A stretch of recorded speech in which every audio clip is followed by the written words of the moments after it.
of figuring out what people are better at. And I got to look more into it, but I heard in Germany they have more of an apprenticeship program Mhm. where the idea is like, if you don't like school, it's okay, let's train you to do some like blue collar jobs and see how you do. And then if you like that, okay, do you want to do this for a living? And then like transition into that. So it's like people actually learn productive skills. And they said that they have a very small underclass there, at least last I heard, because you actually have people who it's like, okay, if you don't like school, you do something hands on, you like that.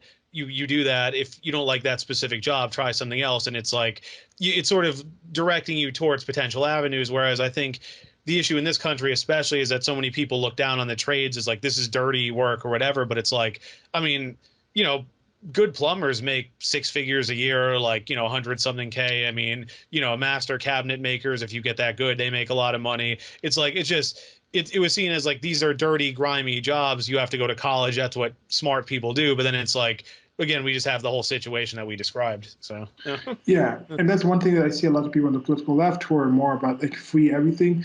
They're Yeah. also like, oh, we need take out the fact that the taxation levels are a lot higher with these people and a lot of these Yeah. kids. Take out the fact that the K through 12 is a lot more rigorous than it is in the United States of America and in some of these Scandinavian European countries. Take out Yeah. the fact that again, there's other systems like you're saying with the vocational schooling and things Yeah. like that. They just like, oh, we just want the free aspect. They don't really understand everything else that goes that free aspect. Part of the thing is also just more smaller countries, of course. They're also the homogeneity, so you can kind of select and study and test certain kids to come up to certain kind of conditions and things like this. Most of the people are also very invested in living in that one particular location, so they kind of have thought, I'm going to do this in a certain job. They're not really thinking about traveling to different kind of places. Whereas you just have a lot more mobility in the United States of America. And again, another situation with this, if this is so popular, you don't need an executive order in a supposed once in a millennial type of pandemic in order to actually do this. Why don't Yeah. they actually just make the case for this and actually propose it as a law and change the actual laws with this? Why don't they do that? Because you have some people like, oh, this is the most popular thing. It's very popular. But then it's like, no, they write it in a bill. How come it's not actually passing in a bill? Why aren't you actually seeing some of these things actually get out there? Because there's actually not a good case for this. And that's the thing. If anybody's listening to this, thank you all for listening, of course.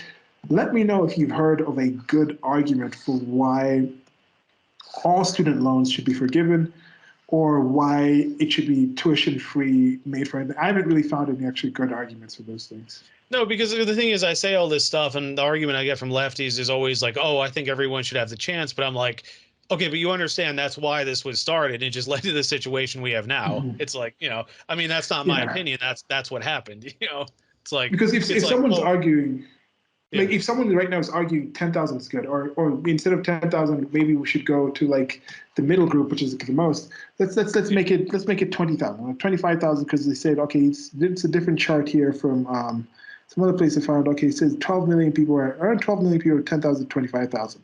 So let's just say it's 25,000. So that's it. So we'll do it 25,000 because it's gonna help 12 million, 7 million, 8 million. That's gonna help about 30 million people if you do it that much. And then the people right above that, the 4 million people probably have it halved. Why not go all the way to say let's forgive even the 200,000? Let's forgive 300,000 people.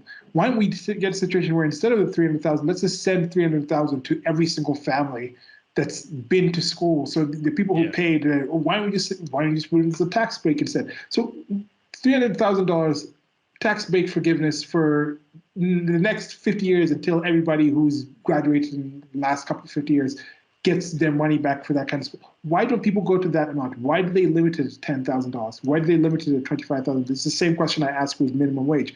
Why should it yeah, be $15? Why not $50? Why not yeah. $500? So it's whenever you get this situation where you say this entity needs to force these people to do X, why do you limit it to X and not go to like X, Y, Z, Q, P, Q, all these other things?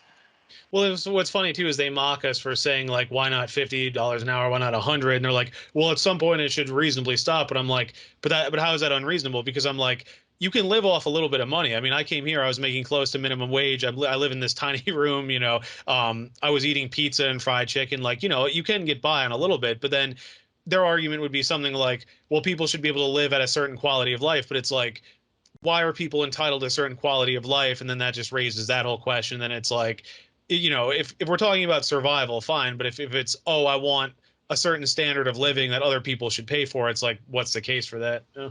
Yeah, and forget just the United States of America. Why are you so xenophobic? Why are you so self-centered? Why should you get a tuition-free $30,000 worth of education Yeah. when there's still kids, millions of kids around the world that don't even have books, that can't even learn to read?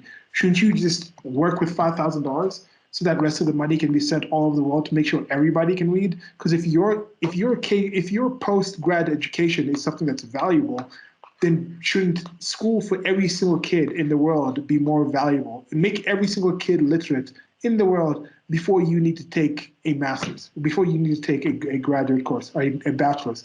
Well, why don't people actually have that compassion for the rest of the world? That's, again, another thing, because you can see the limitations. People are like, no, we don't want it. A lot of these people who say, oh, we should have free everything for Americans, why do they limit it to America? And a lot of these people are the people who say they're more compassionate about the world and more for globalization. They're not really. Yeah, because that's the argument they make for the whole school thing in general, human capital. Well, again, what like one, it's like, why shouldn't that be extended elsewhere? And two, it's like, are you really generating human capital? If you can't find a job, it's a hobby. And it's like, again, it goes back to my last point. You're just funding people's hobbies, and it's like, why is there a right to that? Like that, nobody has made the case to me for that.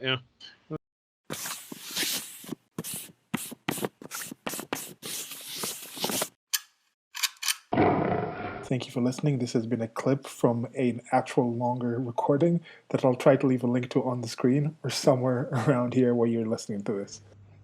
Presents. Presents. Presents. Presents. Peasants. Okay. Okay.